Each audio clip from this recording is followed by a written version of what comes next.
Hello बच्चों, आप लोग पढ़ाई कर रहे हैं अच्छे से? लिख लिख के क्वेश्चन लिख लिख के प्रैक्टिस कीजिए, तब अच्छे से आएगा। देखिए, आईपीएससी नोमेनक्लेचर का बहुत सारा कॉन्सेप्ट मैं आपको बता रखा हूँ, उसको प्रैक्टिस कीजिए।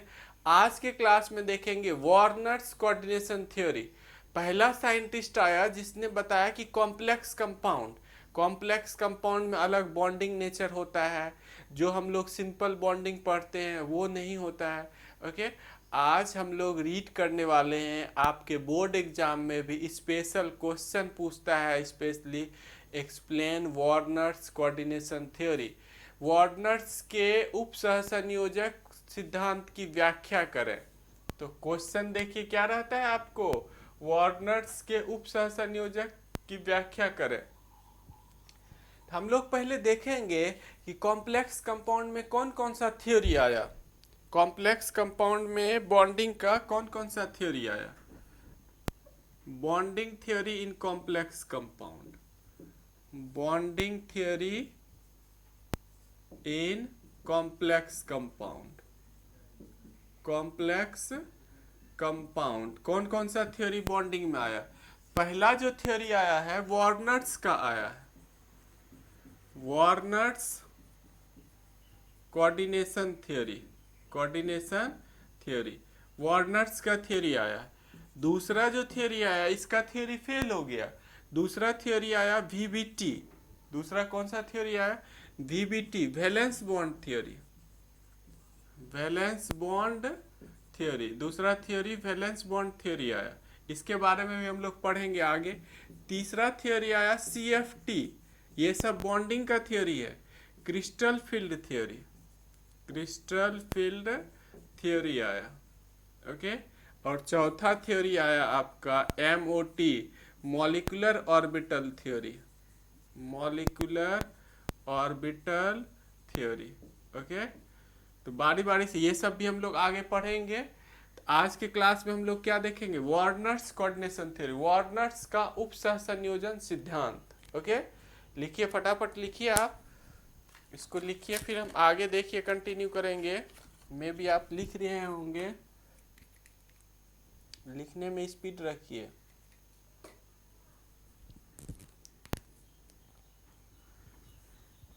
देखिए आगे, आगे मैं एक्सप्लेन करने जा रहा हूँ Warners coordination theory.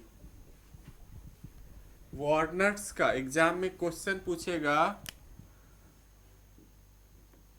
Warners, Warners के उप सहसंयोजन, उप सहसंयोजन सिद्धांत, सिद्धांत की व्याख्या करें, सिद्धांत की व्याख्या करें।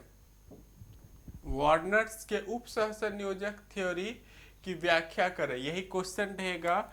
इसी को देखिए मुझे एक्सप्लेन करना है, इसका क्या क्या थ्योरी है।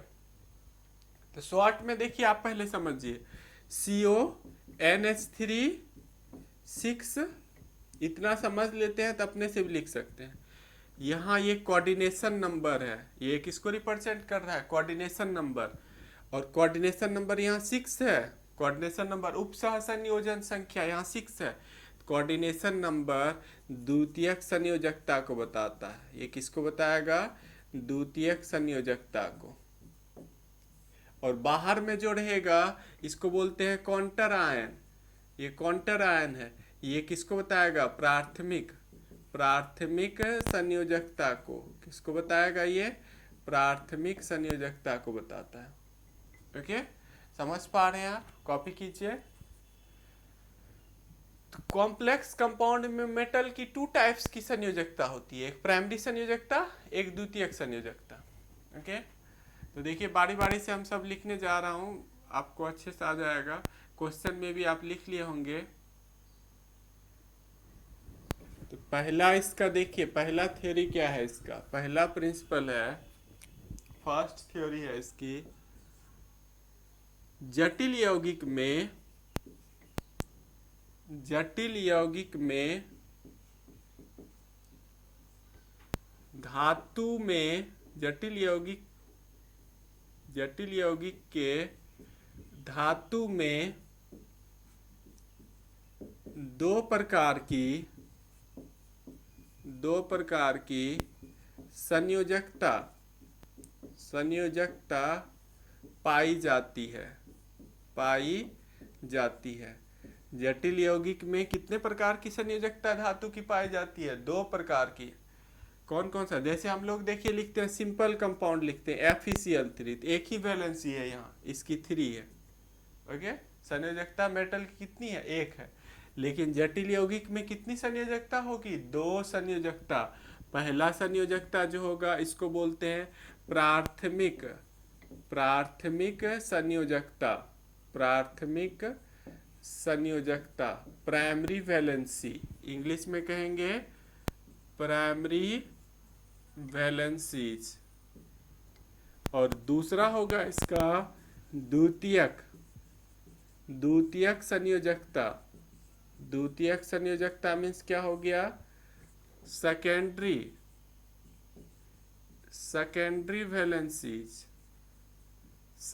वैलेंसीज। कॉम्प्लेक्स कंपाउंड में धातु की कितनी तरह की संयोजकता हो गई? 2 तरह की संयोजकता हो गई, एक प्राइमरी संयोजकता, एक द्वितीयक संयोजकता। ओके, प्राइमरी और सेकेंडरी। कॉपी कर रहे होंगे आप। देखिए पहला पॉइंट आपको समझ में आ गया। याद रखना है, आपके एग्जाम में पहले 3 मार्क्स का आता था, अब में भी 3 का भी आ सकता है, 2 मार्क का भी आ सकता है। 3-4 पॉइंट आप अच्छे से लिख देते हैं, मिल जाएगा मार्क्स। ओके, तो कॉपी कर लीजिए। दूसरा देखिए, दूसरा इसका क्या है सिद्धांत? दूसरा है धातु की प्राथमिक संयोजकता धातु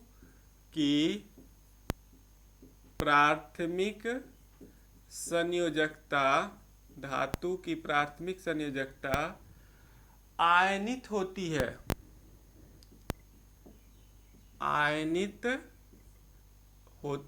आयनित मीन्स क्या हो गया? आयनित मीन्स हो गया आयनाइजेबल। आयनित होती है। प्राथमिक संयोजकता क्या होती है? आयनित होती है। और प्राथमिक संयोजकता यह ऋणात्मक अणु से दर्शाया जाता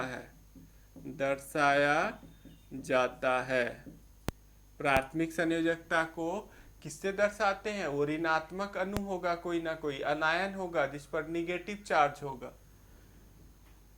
3rd नंबर में लिखिएगा, धातु की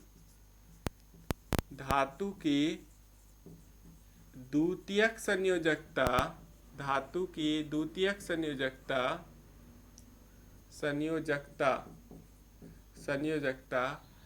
अनआयनित होती है।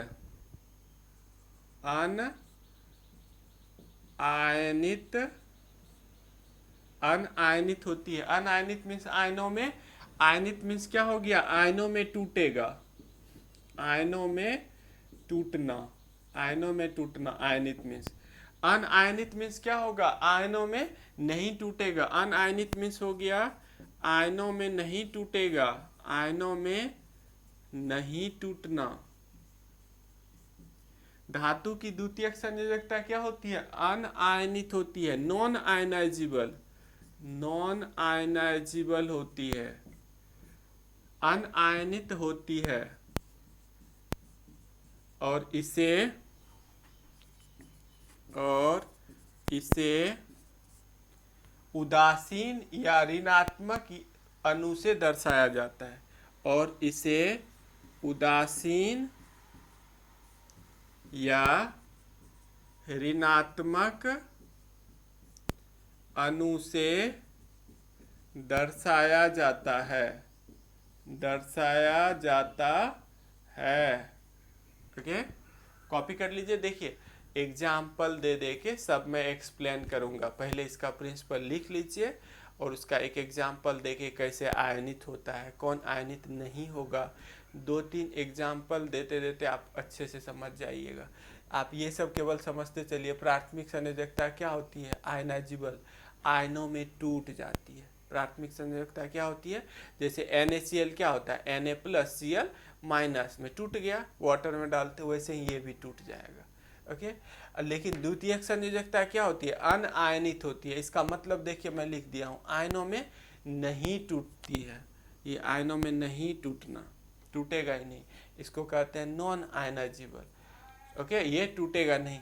और इसको किससे सूचित करते हैं, या तो ये उदासीन यौगिक होगा या ऋणात्मक होगा, या तो उदासीन होगा या ऋणात्मक होगा। तो दूसरा तीसरा आपने लिख लिया होगा, फटाफट लिखने में रहिए। अब चौथा पॉइंट देखिए, मैं बता रहा हूँ 3-4 पॉइंट्स हैं, तो आप तीसरा लिख लिए होंगे। देखिए मैं चौथा एक्सप्लेन करने जा रहा हूँ। चौथा पॉइंट क्या कहता है,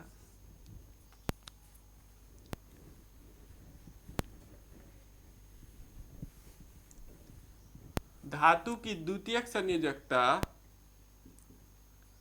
धातु की द्वितीयक संयोजकता उपसह संयोजक संख्या, कोऑर्डिनेशन नंबर, धातु की द्वितीयक संयोजकता उपसह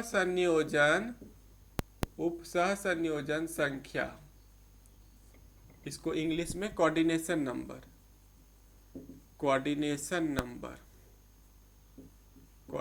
नंबर के बराबर होती है।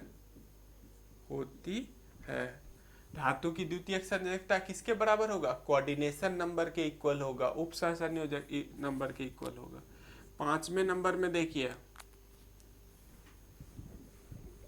धातु की द्वितीयक संयोजकता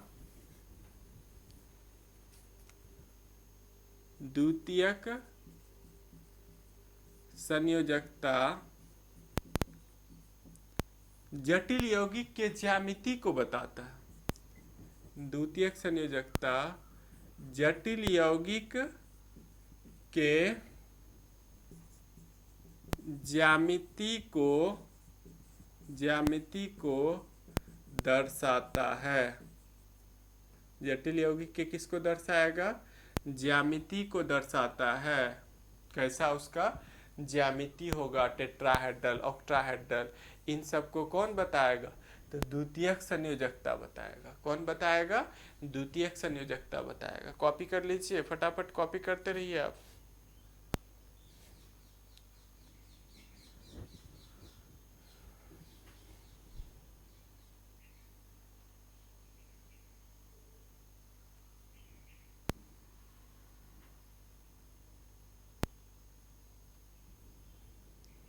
धातु की द्वितीयक संयोजकता, देखिए छठा पॉइंट में बता रहा हूं, लास्ट पॉइंट। धातु की द्वितीयक संयोजकता डायरेक्शनल प्रकृति का होता है। डायरेक्शनल मतलब दिशा, उसका डायरेक्शनल मीन्स हो गया उसका एक डेफिनेट दिशा होगा, निश्चित दिशा। डायरेक्शनल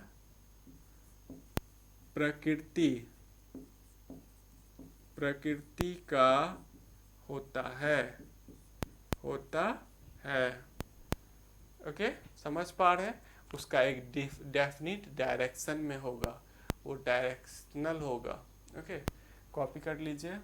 अब देखिए ये सब पॉइंट आप 1-2 बार लिखिएगा, आपको याद हो जाएगा। और इसको हम बहुत ही सिंपल तरीके से आपको एक्सप्लेन कर रहा हूँ कि कैसे आप एक कॉम्प्लेक्स कंपाउंड लिख के वार्नर्स का पूरा थ्योरी ही समझ जाइएगा। ओके, तो वार्नर्स थ्योरी को देखिए मैं एकदम सिंपल तरीके से बता रहा हूँ, मे भी आपने कॉपी किया होगा। तो देखिए वार्नर्स थ्योरी को कैसे आप याद रखिए, कोई कॉम्प्लेक्स कंपाउंड में लिख लेता हूँ, क्या होता है आयनित, क्या होता है अनआयनित, सब मैं एक्सप्लेन कर रहा हूँ। जैसे CO NH3 6Cl3, अब इसको हम वाटर में डाल देते हैं। आपको याद होगा NaCl जानते हैं, NaCl को वाटर में डाल देते हैं, ये किस में टूटेगा, सब बच्चे को पता है, Na+ aqueous plus Cl- aqueous, इसी को बोलते हैं आयनित।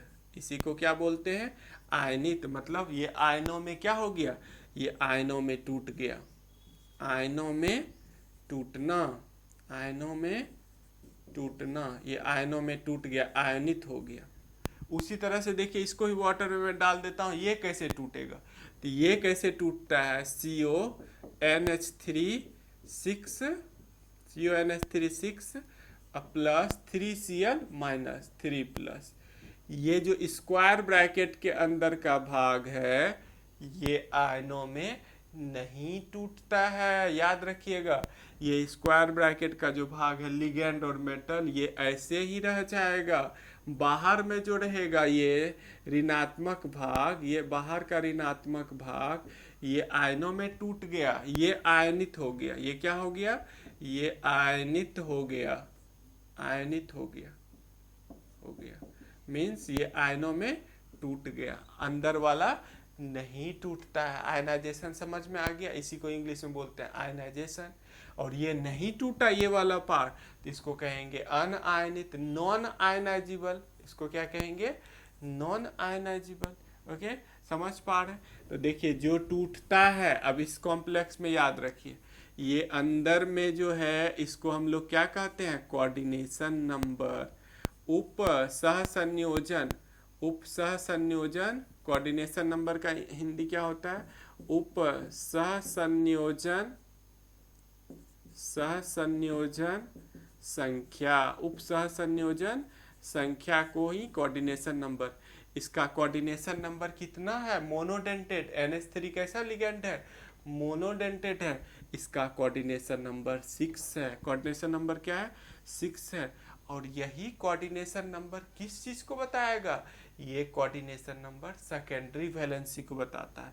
ये बराबर हो गया द्वितीयक, ये किसके बराबर हो गया, द्वितीयक संयोजकता के, किसके बराबर हो गया, ये द्वितीयक संयोजकता के बराबर हो गया। जो कोऑर्डिनेशन नंबर कॉम्प्लेक्स कंपाउंड का जितना होगा वो किसके इक्वल हो गया, द्वितीयक संयोजकता इसका कितना हो गया, 6 हो गया। अब बाहर में जो अनायन है, देखिए बाहर में जो अनायन है जो आयन में टूट जाता है, स्क्वायर ब्रैकेट के जो बाहर रहेगा, स्क्वायर ब्रैकेट के क्या रहेगा, जो बाहर रहेगा, इसको हम लोग बोलते हैं प्राथमिक। इसको क्या कहेंगे, प्राथमिक संयोजकता, इसको कहेंगे प्राथमिक संयोजकता। यहाँ प्राथमिक संयोजकता कितना है, प्राथमिक संयोजकता 3 है। आपको कोई कॉम्प्लेक्स दे देगा, उसमें बोलेगा ऑब्जेक्टिव क्वेश्चन में इसकी प्राथमिक संयोजकता धातु की कितनी है, द्वितीयक संयोजकता कितनी है, ऐसे हम पता करेंगे। जितना कोऑर्डिनेशन नंबर होगा, उप सह संयोजक संख्या जितना होगा वही किसको बताएगा, वही द्वितीयक संयोजकता को बताएगा। अब बाहर में जितना ऋणायन रहेगा, बाहर में जितना ऋणायन रहेगा वो किसको बताएगा, प्राथमिक संयोजकता। जैसे इसकी प्राथमिक संयोजकता अभी 3 है।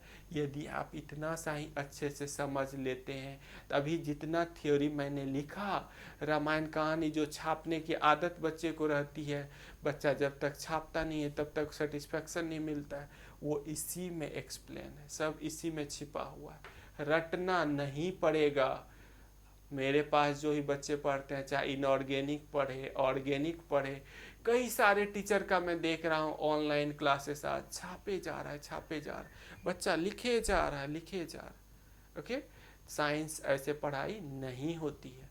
साइंस मतलब है कॉन्सेप्ट, आप जो पढ़ रहे हैं उसको दिमाग में उतारना, उसका एप्लीकेशन करने सीखना।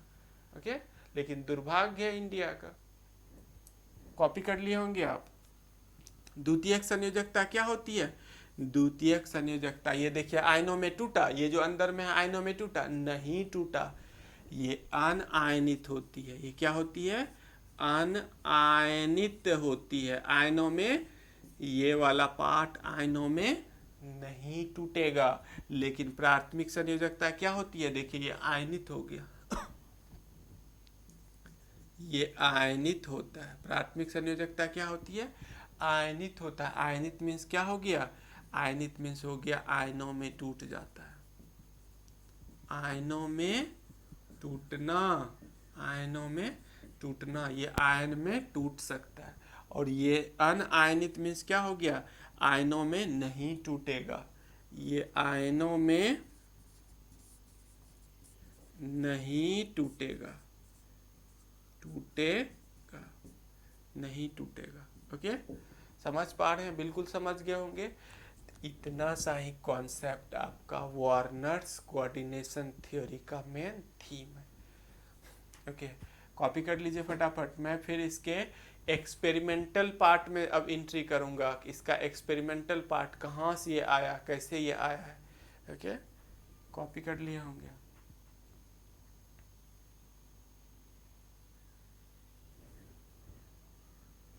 देखिए, वार्नर्स का एक्सपेरिमेंटल ऑब्जर्वेशन, वार्नर्स का प्रयोग, वार्नर्स ने कैसे कैसे प्रयोग किया। वार्नर्स का एक्सपेरिमेंटल ऑब्जर्वेशन, वार्नर्स का प्रायोगिक प्रायोगिक आकलन, आकलन मतलब इसने कैसे प्रयोग किया, कौन सा प्रयोग किया। इसने क्या किया, कोबाल्ट क्लोराइड, क्या नाम है इसका, कोबाल्ट क्लोराइड को 6NH3 के साथ रिएक्शन करा दिया, 1:6 में इसको मिला दिया। और मिला के इसने देखा कि ये तो ये कंपाउंड बना रहा है। देखिए 6NH3 जो कंपाउंड बना, इसको AgNO3, ये बहुत अधिक है, एक्सेस है, AgNO3 में घुला दिया, AgNO3 में इसको घुला दिया।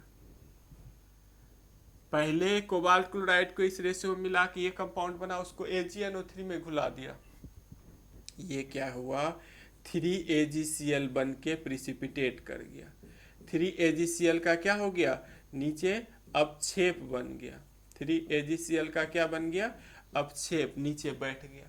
तो ये 3AgCl तभी बनेगा जब इसका तीनों Cl कहाँ रहा होगा, तीनों Cl बाहर रहा होगा, प्राइमरी वैलेंसी को बता रहा होगा।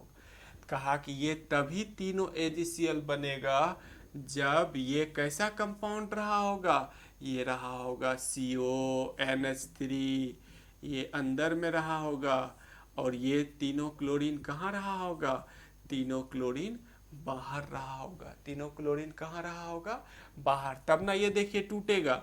अब ये टूटेगा, कैसे टूटेगा, CONH3 जो स्क्वायर ब्रैकेट में रहता है टूटता है क्या, ये स्क्वायर ब्रैकेट वाला नहीं टूटेगा। यहाँ 3+ और +3Cl माइनस, ये टूट गया। देखिए यही 3Cl माइनस इसके साथ रिएक्ट कर लिया, AgNO3 के साथ रिएक्ट कर लिया, Ag पे प्लस, NO3 पे माइनस। ये तीनों Cl बाहर रहा होगा, ये तीनों Cl कहाँ रहा है, बाहर। तब ना AgCl के साथ रिएक्ट करके क्या बना लिया, 3AgCl। AgCl के साथ रिएक्ट करके क्या बना लिया, 3AgCl बना लिया। यदि ये अंदर रहता तब 3AgCl नहीं बनता। आप ये याद रखिए कि जितना AgCl प्रिसिपिटेट करेगा, अपक्षेप बनेगा, उतना प्राइमरी वैलेंसी हो गई, प्राथमिक संयोजकता, उतना क्या हो गई, प्राथमिक संयोजकता। जैसे ये सब आप नीचे वाला लिखे होंगे, लिखिए फटाफट, मुझे मिटाना है।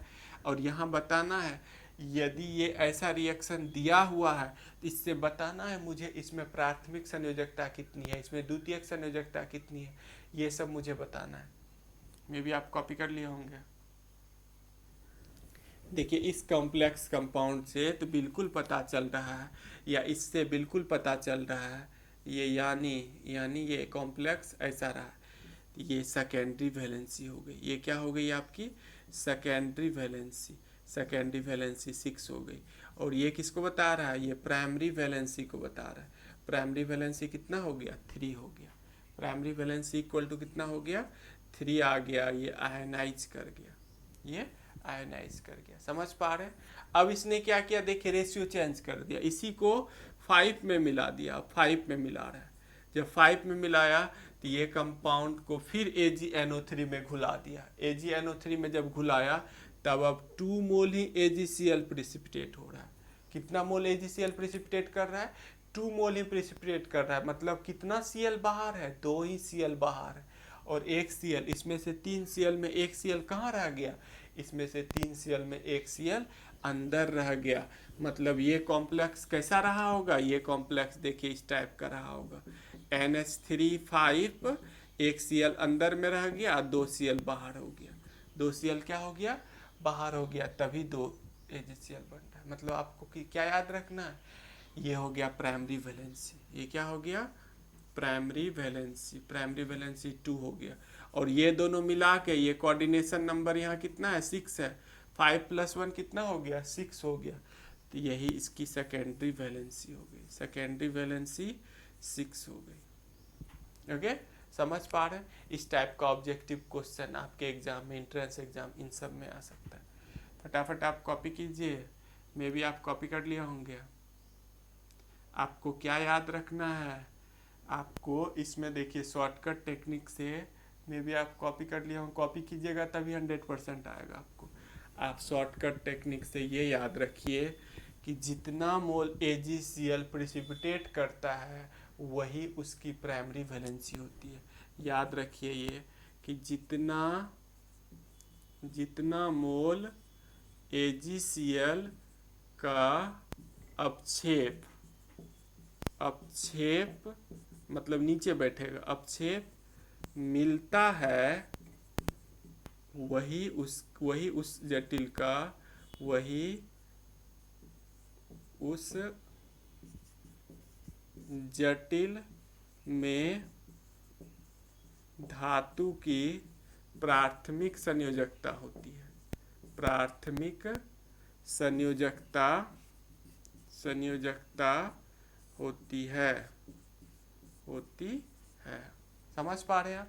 यही ये क्वेश्चन में दिया हुआ रहेगा, 2 मोल प्रिसिपिटेट कर रहा है, 1 मोल प्रिसिपिटेट कर रहा है, 1 भी मोल प्रिसिपिटेट नहीं कर रहा है, पता कर लेंगे कि वही उसका प्राथमिक संयोजकता होगा, वही उसका क्या होगा प्राथमिक संयोजकता होगा। ओके मैं भी कॉपी कर लें, जितना मोल AgCl का अपक्षेप मिलता है वही उस जटिल यौगिक में धातु की प्राथमिक संयोजकता होती है।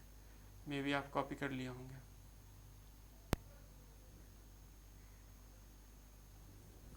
नेक्स्ट देखिए,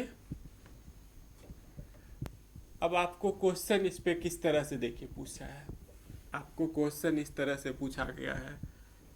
देखिए PtCl2 4NH3 ये कोई कॉम्प्लेक्स कंपाउंड है और इसको रिएक्ट करा दिया, AgNO3 के साथ रिएक्ट करा दिया, रिएक्ट करा के बोल रहा है कि 2 मोल्स AgCl बन रहा है, 2 मोल्स AgCl प्रिसिपिटेट कर रहा है, 2 मोल्स AgCl का अपक्षेप बन रहा है।